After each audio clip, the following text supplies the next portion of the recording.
It's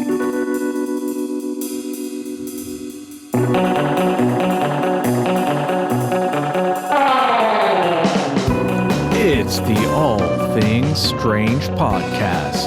I am your host, Agent Anderson. Come along as we examine UFO sightings, conspiracies, and all things strange. You can find all of our wonderful links in the description on the Linktree, where you can find our Discord, our Patreon, our YouTube, and more. Merchandise?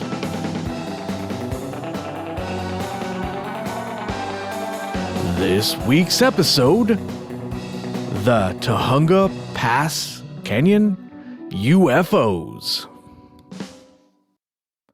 This is a fun one.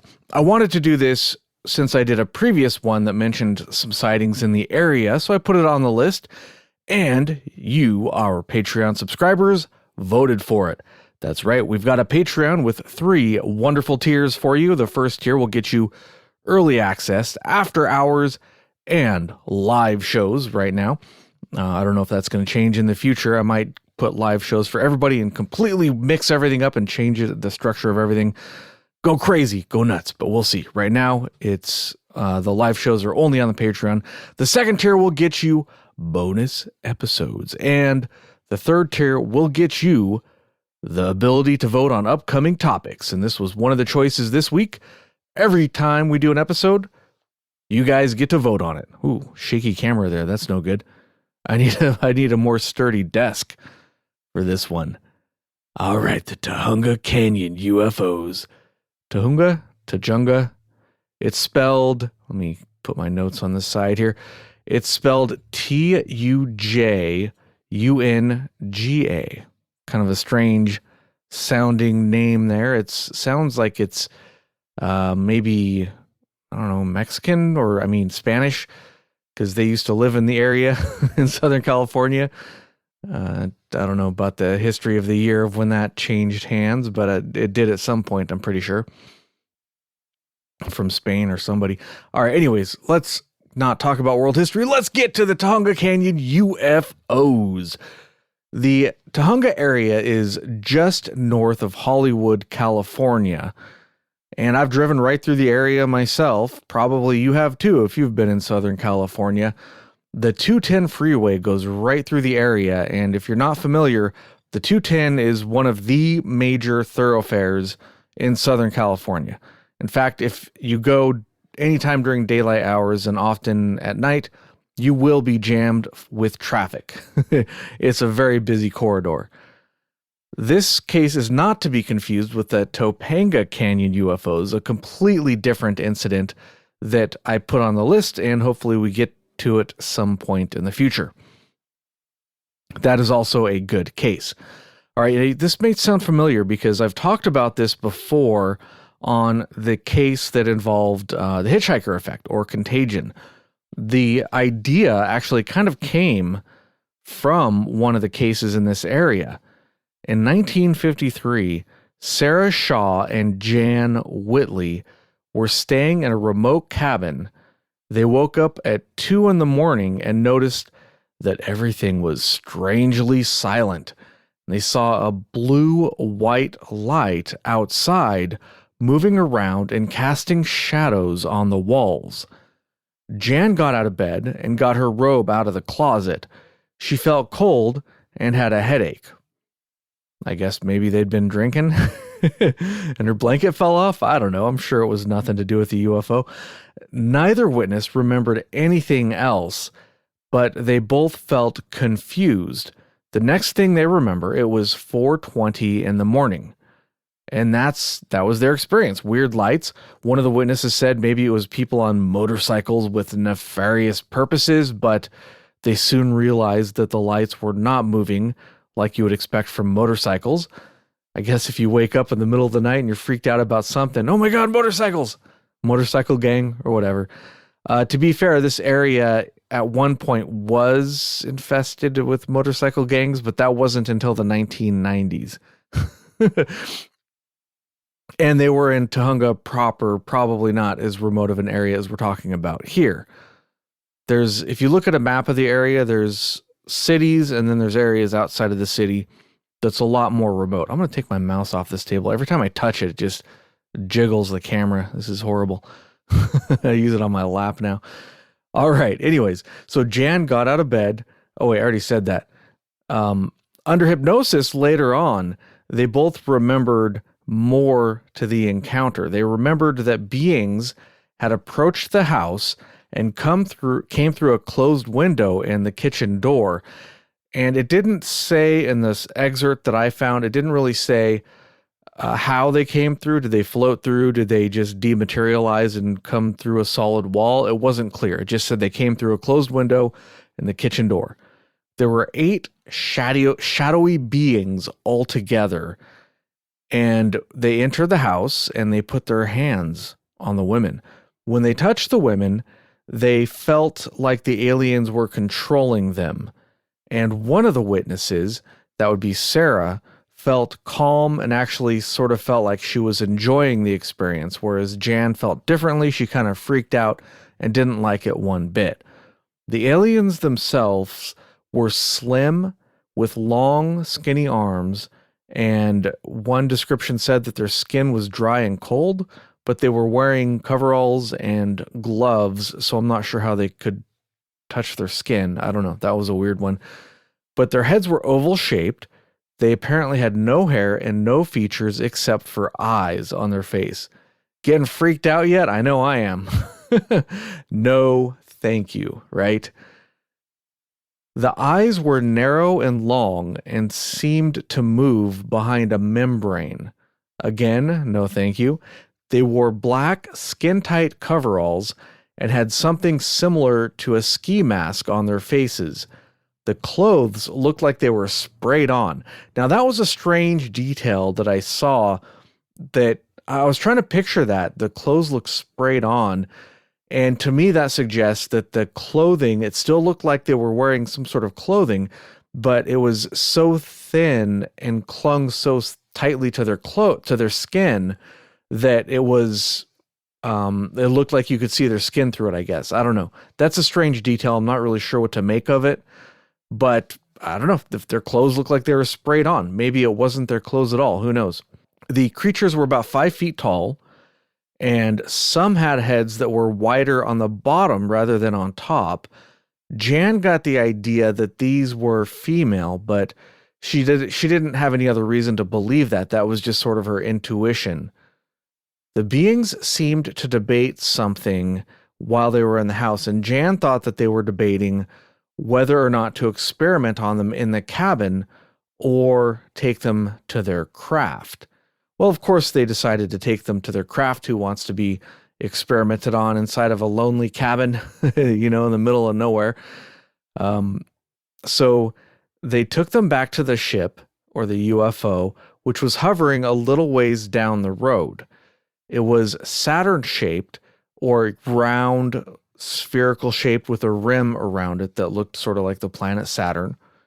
It glowed with colors that looked like mother of pearl and made a whining sound. Again, Sarah felt calm as they were being carried out or dragged out to the UFO, depending on your description that you find. One description I saw said that a beam of light was coming from the UFO and they were walking on the beam of light. That's kind of strange. Don't know what to make of it. As they were taking them to the UFO, Jan was struggling and trying to escape. The aliens or creatures or whatever they were put her to sleep by giving her some kind of injection. Once they were inside the UFO, I guess Jan sort of woke up a little bit and continued to struggle during the examination. There's going to be an examination. There is a UFO story, an abduction usually involves this sort of thing, probing and whatnot. They were in a room inside the UFO that was large and domed and seemed to have a balcony surrounding it. Sounds kind of like a TARDIS to me, right? It's bigger on the inside. But when they were in there, they saw a chair, control panels, and an exam table. They undressed Sarah and Jan, and examined a surgical scar that Sarah had. The scar seemed to fascinate the creatures, and they examined it for quite some time, maybe like 10 minutes or something. Then they levitated her above a table and reassured her that she would be fine and that she would not be hurt as a device scanned her body. Yeah, it's fine. We're not going to probe you. We're just going to scan you, right? Jan was dragged in a completely different room and examined in that room. Sarah's memory jumped and Jan was standing next to her. And that's sort of a short version of the encounter. The aliens may or may not have played with Jan's boobs a little bit, and that may or may not have been very upsetting to her. There's a much longer version of that encounter available in several places, but I didn't want to spend the entire episode on that particular incident. I just wanted to go over it again. I mentioned it previously on the show, but I wanted to talk about it because it is probably the most famous of the Tujunga Canyon UFO sightings, although there are many from the area. In 1956, Jan once again had a UFO encounter. This time, she was driving with a friend, Emily Cronin, in the Tujunga area when their car was stopped by aliens. And Emily was abducted a year later, 1957, when she was by herself. Laura Briggs and Joe Main, her roommate, who were friends of Jan, were in 1975 had strange beings come into their house and took them to a UFO where they underwent an examination similar to Jan and Sarah's original encounter. And everybody that was abducted in these series of events was either, they were all friends of Jan Whitley in one way or another. And this is the first case we know of the hitchhiker effect or contagion.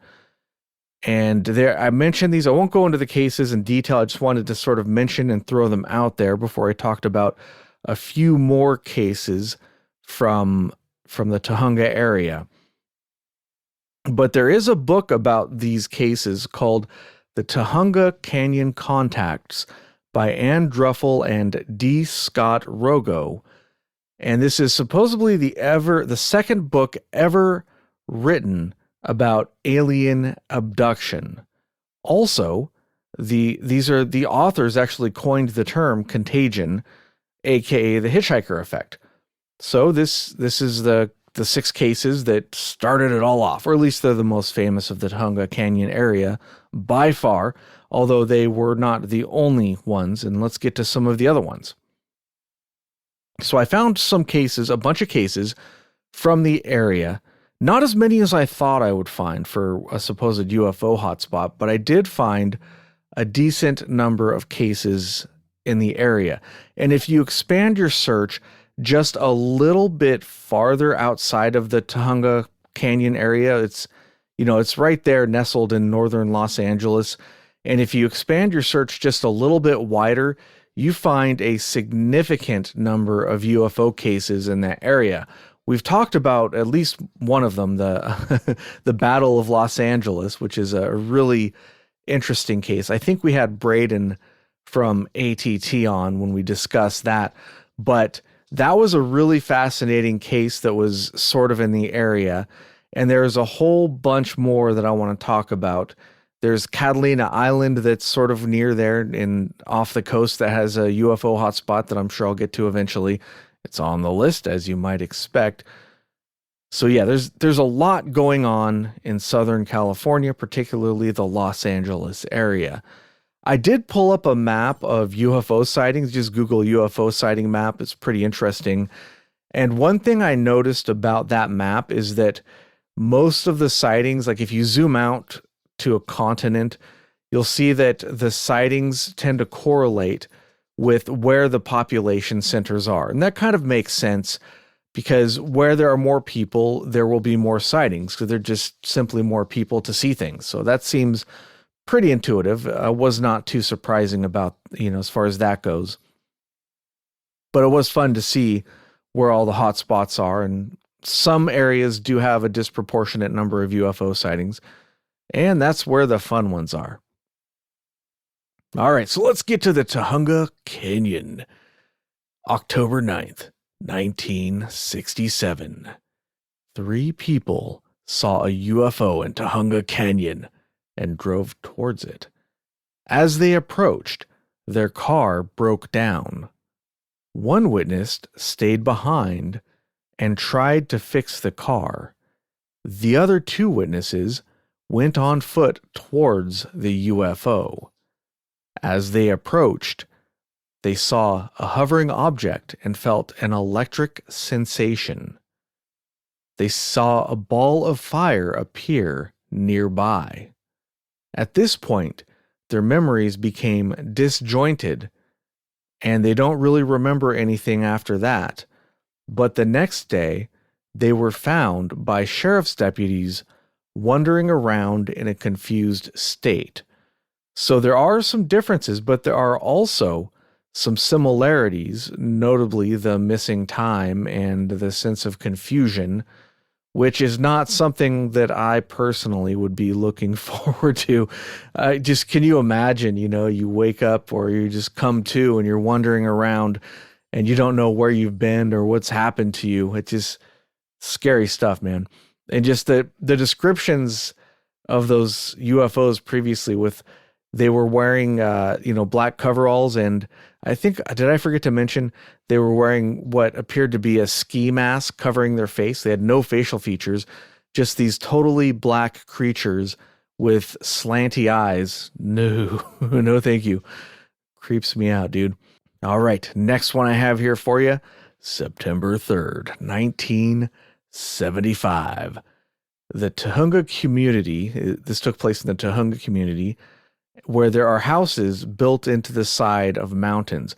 Just out of curiosity, I was looking on Zillow or Redfin or whatever it was earlier, because I've driven through the area and I was wondering, how much are these houses? You don't want to know. They are a lot. I found some modestly priced houses that were a little on the small side, maybe 1,000 to 1,500 square feet, somewhere in the ballpark of $1 million in this area. And then, of course, if you're talking about something on the hillside, it goes way up. Probably 1.5 million to 2.5 million and on up, depending on what you're looking to get. But still, if you're curious to look at some beautiful houses, check out the houses in this area. They're built in the side of mountains. They have beautiful views. I have a view. There's a 7-Eleven. No, I'm just kidding. But there is. That's my view of 7-Eleven. I wish I could live on a hill like these places. Anyways, I'm rambling. Let's get back to Tujunga. The houses are built into the side of the mountains, and one couple, Mr. and Mrs. Cromwell, live in one of these houses built onto the side of the mountain. At 8 o'clock on September 3rd, 1975, Mrs. Cromwell heard a helicopter. She went outside and watched it fly past, and she said it looked like it was about 1,200 feet high. Her sister, Mrs. Brandt, was also with her. 1,200 feet, that's pretty low. It's lowish. It's going to be making a lot of noise, and you'll definitely notice it. You'll hear it if you're even inside your house, depending on the helicopter, but helicopters are pretty damn loud, so chances are... I didn't do it that time. That was my dog that bumped the desk. I got a pretty flimsy desk. All right, so anyways, they were outside and they heard the helicopter flying around. They went to look at it, and as they were looking at the helicopter, they saw a round, bright object above the helicopter. They couldn't really see it all that well, so Mrs. Cromwell went in and got some binoculars to look at it. Through the binoculars, she was able to see that the object was disc-shaped and had a blue-green top, white middle, and glowing red bottom. Pretty interesting combination of colors there. Almost red, white, and blue, but it was blue-green on top, so not quite. America! That was an American UFO, people. So it was stationary while she looked at it for a little while the helicopter circled the area as if it was looking for something. The object then changed shape from round to diamond to chevron. and then to the classic flying saucer shape. And as I was reading this, I was wondering if the object was changing shape physically, or if it was perhaps rotating, or maybe if it's using some propulsion method like the Alcubierre drive that bends space-time around the object rather than traveling through space-time like we do. It's primitive earthlings. Maybe by bending that space-time, it causes what the object looks like to change, but the object itself is not actually changing shape. That's one thought that occurred to me. That's occurred to me before when I've read these sorts of descriptions, but who knows? Anybody's guess is as good as mine. It's definitely a bizarre description, and we've seen this before with other UFO cases, the object changing shape. It's not all that unusual, actually. After it changed shape to a classic saucer, it zigzagged over the area. And at this time, somewhere around this time, Mr. Cromwell had come out to join the ladies outside. Possibly they were out there oohing and awing and making a ruckus, and he was thinking, hey, I'm just trying to enjoy my basketball game in here. What's all the ruckus out there? I'll show you here. That's how they used to talk back then. The helicopter then flew off, but later, shortly, 2 more helicopters returned, flying in tandem, so flying in formation next to each other. At about 11 o'clock, the object disappeared to the west, followed by the helicopters. After the incident, all 3 witnesses had blurred vision, bloodshot eyes, and felt as if they had experienced a sunburn.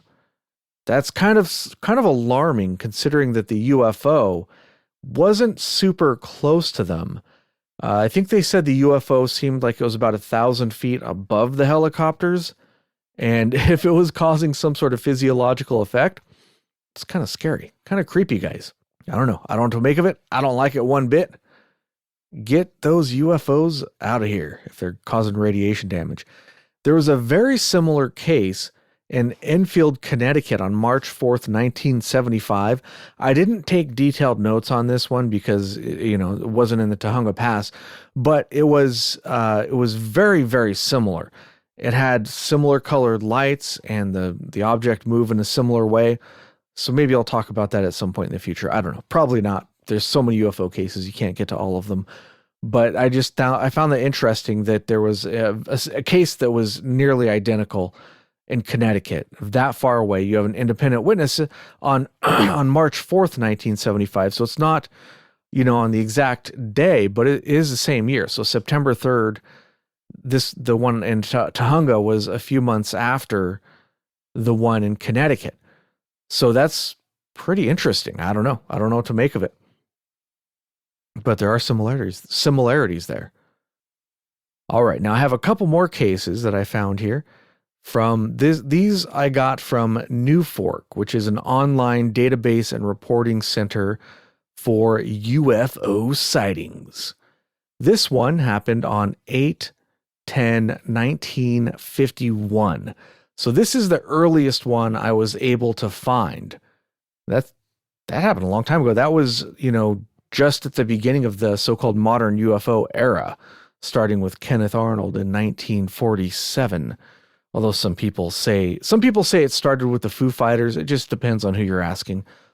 Anyways, witnesses saw a smooth, aerodynamic-looking craft descending towards them and passing overhead, and after it passed overhead, it climbed back up.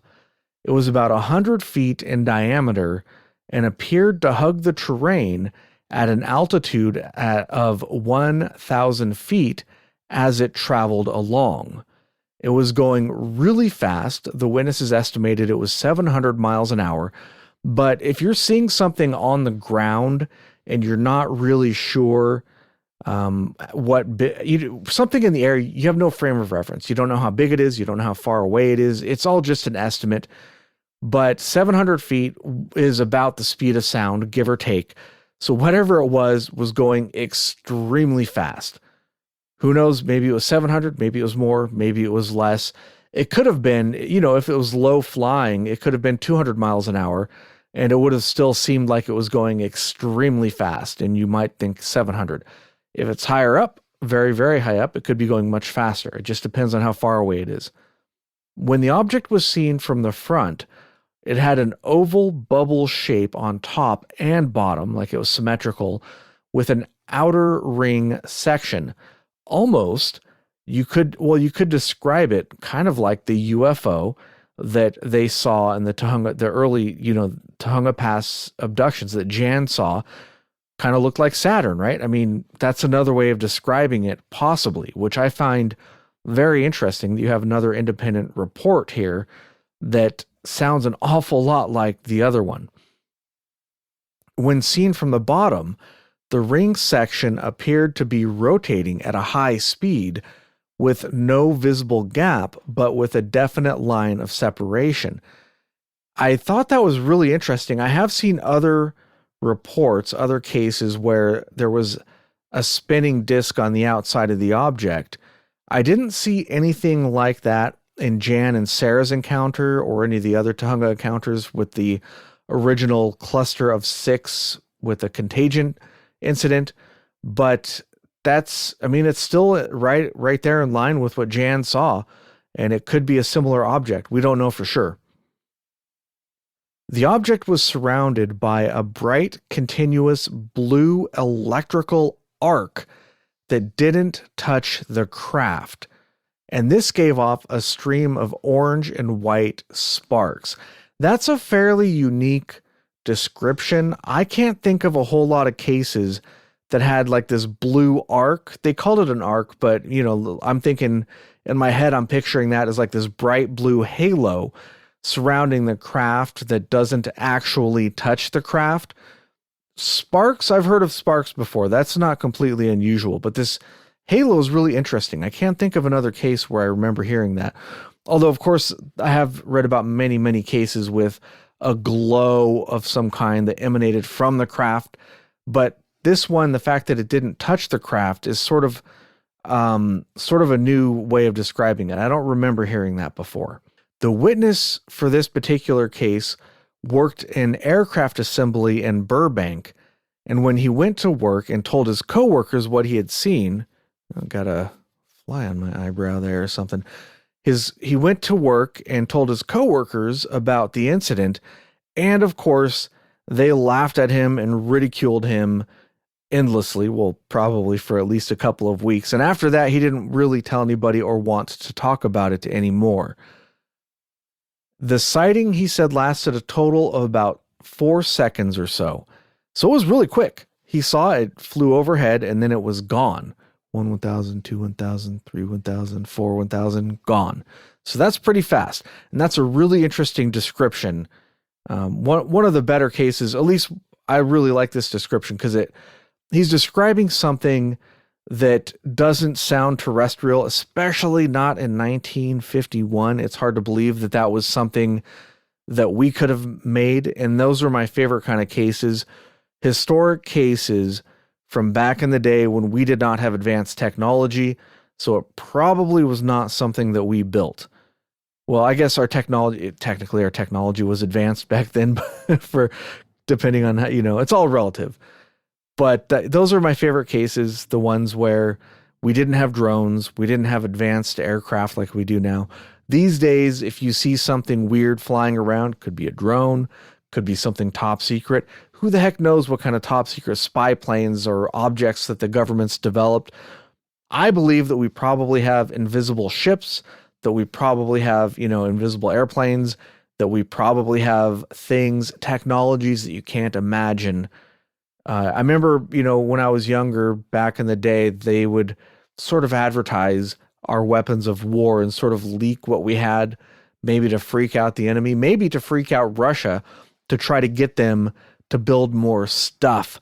I had a history professor who once said that we beat Russia on economics. We just outspent them. They couldn't keep up with us, I guess. It was just a scale of economy. We just kept building war machines and developing new war machines, so they had to try to keep pace with us, right? And eventually that bankrupted them, and that's why the Soviet Union had to dissolve. It was an economic dissolution more than anything. I'm not an expert, but that's what some smart guy told me one time. So maybe when they leaked all those spy planes and all that stuff back in the day, they were doing so to try to get Russia to compete with us, to build bigger and better things. Or maybe there are other reasons. Who knows? Maybe there are multiple reasons. I don't know. But in any case, they don't seem to have been doing that the last couple of decades. They keep that stuff under wraps a little bit more. So who knows what they have? There are rumors about things, but we don't know for sure. At least I don't. And I think it's possible that we could have some craft with something like the Alcubierre drive. I think people could have built that by now. And I think it could be out there and maybe could be causing some UFO sightings. Not in 1951, however. I don't think that would happen in 1951. All right, so let's move along here. Fast forwarding quite a bit. I didn't do all of the ones in the New Fork database. I just picked and chose a few of them. This one is from March 31st, 2009. There were 2 witnesses that saw an object at a low altitude traveling east to northwest. It looked like it was one object with 2 orbs on the object. The object itself was cigar-shaped and it glowed dimly. They said that it drifted out of sight.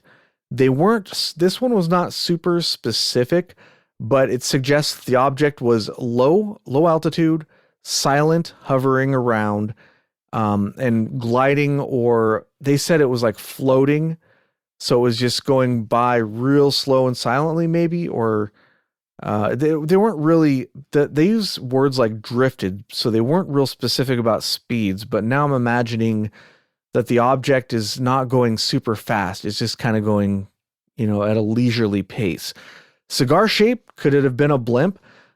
Blimps do fly in this area. At least they did, at some point. I'm not sure if blimps are still around. The Goodyear blimp, I haven't seen it in years, but when I was in Southern California, you would see it occasionally flying around. So, I mean, that is one possibility. I don't know. Maybe, maybe not. And the blimps, they're pretty quiet, but on the other hand, they do have big rotors, like propeller blades you can see on there, and you can see like the little canopy or whatever it is hanging on the bottom. Gondola? Would you call that a gondola? I don't know. But you can see that. So it's maybe not a blimp. I don't know. All right. Next up, on May 13th, 2010 at 9:27 p.m., a witness was outside stargazing, looking at the Big Dipper specifically, when they saw an object moving to the north. It disappeared and reappeared 20 to 30 miles to the north. Now, I'm guessing that's just a rough estimate because how are you going to really, you're just standing there looking, how are you going to know what the distance really is? But the point being is that they were in the area, they probably had a good view. They were probably up on a hill or a mountain and they could see pretty far, and the object just disappeared and then reappeared at a great distance further along. When it reappeared, it shot to the west at a high rate of speed, appearing to descend at the same time. As it descended, it got larger as it did so. It had no plume and made no noise. No plume meaning no stream, jet stream or trail or engine exhaust or anything like that. Pretty weird. What was it? Don't know. All right, next up, I have one from, not August. What am I thinking? I'm so out of it today. From April 26, 2011. A witness stepped outside for a cigarette at 0300 hours. Excuse me. So 12:30 in the morning, or the middle of the night, as it would be. And the witness was also on the phone with their boyfriend. They saw an object in the sky that appeared to be at a high altitude. It was circular, a faint red, and looked blurred, like it had a motion blur to it, kind of like if you're watching something on the TV. And this is newer TVs don't have this problem as much, so younger listeners may not be familiar depending on your television set, but older televisions would have a lower frame rate or a lower refresh rate. So something that would move quickly would have a motion blur to it, anything, sporting games, car chases, whatever. So I think that's what they meant. It looked like it had motion blur. Pretty weird. It moved in a zigzag pattern for a little bit and then suddenly stopped. It descended and then ascended and then shot off to the witness's left. Here's a quote. It was there, and the next moment it was just gone. The witness went back inside for 30 minutes, a little freaked out, but was feeling restless, couldn't get back to sleep. So she came back outside to look around a little bit more. She said kind of to like reassure herself or something. I don't know. Probably if you saw something like that, you're going to think, oh, I must be crazy. I don't know what the hell's going on. I'm just going to peek back outside to make sure that, outside is still there and I'm not like imagining something or other. I don't know. So she went back outside and was hanging out for about 30 minutes or an hour or something like that and saw the object again. This time it went in the opposite direction. In other words, from the witness's left to the right. As it traveled, it made little corkscrew turns extremely fast and smoothly. So it was little tight corkscrews, I'm guessing. It appeared brighter this time and was larger. Presumably, it was closer to the witness on this pass. It flew off in the direction, the witness said there was a dam in the direction that it flew. It left to the right of the witness. She stayed outside looking for the object to return and saw it 2 more times over the next hour. First, it flew back to the left on a straight path, moving very quickly. The second time it came back, she was looking up and it seemed to just appear in the area she was looking, just appeared out of nowhere in the area of the Little Dipper and made strange maneuvers. It zipped around like it was drawing a pattern, like a star or an octagon or something like that in the sky. The witness said, just left, right, forward, back, but all extremely fast. And then while it was doing this, it would disappear and reappear several times. Eventually, after disappearing, it did not appear back, and that was the last time she saw it. She stayed out for about another hour, but it did not return, and she said she was very tired at work the next day. I can imagine. That was a really crazy one, multiple sightings. Was it the same object? Was it different objects? Who knows? She only ever saw one at once, and the witness seemed to believe that it was the same object just returning, but we don't know. All right, and then next up, I've got one from January 18th, 2014. The witness saw a reddish light move up from the Little Tujunga Mountain. It went up and down very quickly, like a yo-yo, and we've seen this in other UFO sightings. In fact, the one I just read said that it went up and down, at least one of them. I think, was that the one that went up and down? Yeah, whatever. But this is not super uncommon to see them going up and down, but this one, it went up and down extremely quickly. And I thought, that's kind of strange. That's not how you would expect a physical craft to behave, just jerking up and down really quickly. And it made me think, what if we're seeing an object that's sort of out of place, at least out of time? As far as time goes, it's out of place. If something can move, if it can be like an Alcubierre drive that can sort of displace time and space, why wouldn't it look like this, right? So you might be seeing it differently, right? It might be in different places at the same time or something like that. I don't know. I'm babbling here, but I think you know what I mean, right? It's sort of defying the linear experience of time that we have, I guess. I don't know. Does that make sense? I hope so. So anyways, after it went up and down very quickly, it then went to the east at a high rate of speed, but it was going slower than the up and down motion, which makes me think that when it was going up and down, Was it going up and down so fast that it was almost a streak of light? Because that's what it sounds like. That's weird, man. I don't know what to make of that.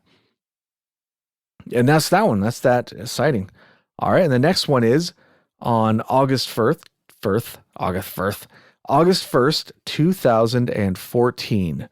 Witnesses saw 6 lights, sort of like stars, fly in a circle formation and then a V formation. And then that formation flew off at a very high rate of speed.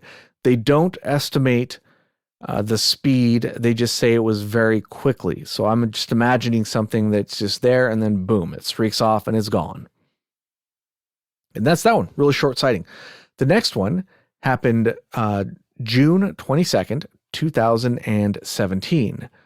A witness was hiking at 10 in the morning when they saw a round, pulsating metallic sphere gliding along the foothills. It stopped and hovered for 10 minutes and then slowly moved out of sight. Creepy. That sounds a lot like the Bet's sphere, right? It's just this metallic sphere moving along.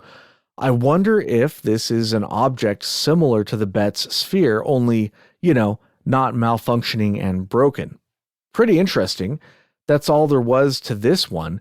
The witness speculated that it might be, like a Mylar balloon or something like that, but they dismissed that because it didn't look like a Mylar balloon. And it would be possible, but I'm just imagining it. And I've seen Mylar balloons floating around. They tend to have a particular motion. It would be possible for a Mylar balloon to come be blown into an area and then stay in that area for 10 minutes before moving on.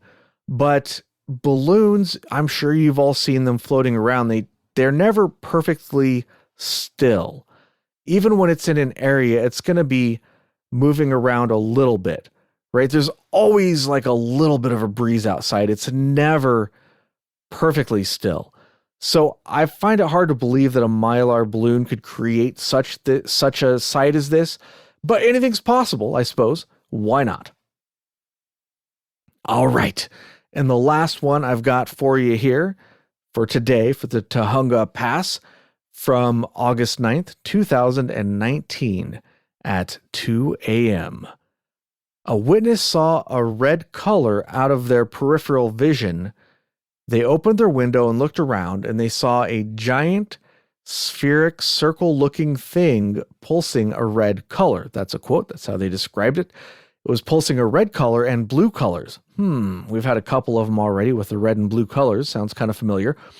They took a video, but their phone mysteriously failed later on that day. So they went to check their phone again. Phone was broken. Kind of weird. Strange coincidence, right? Maybe they're watching us. Well, we know they're watching us, but are they filtering our phones for UFO videos? I don't know, maybe.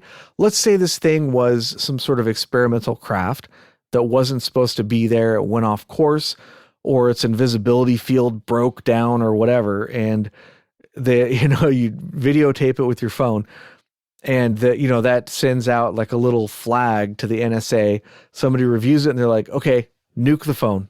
Boom. They can't have that. We don't want evidence of that thing out there. Maybe, who knows? I don't know. We can speculate. Maybe it's just a coincidence. Phones do fail all the time. Well, not all the time, but occasionally they fail. Stuff breaks, so who knows? Maybe just a coincidence. But also you could say, if you're a skeptic, you might say, yeah, right, your phone just so happened to break. Sure, buddy. Right. I don't know. That's what a skeptic might think. I like to give people the benefit of the doubt, but anything's possible.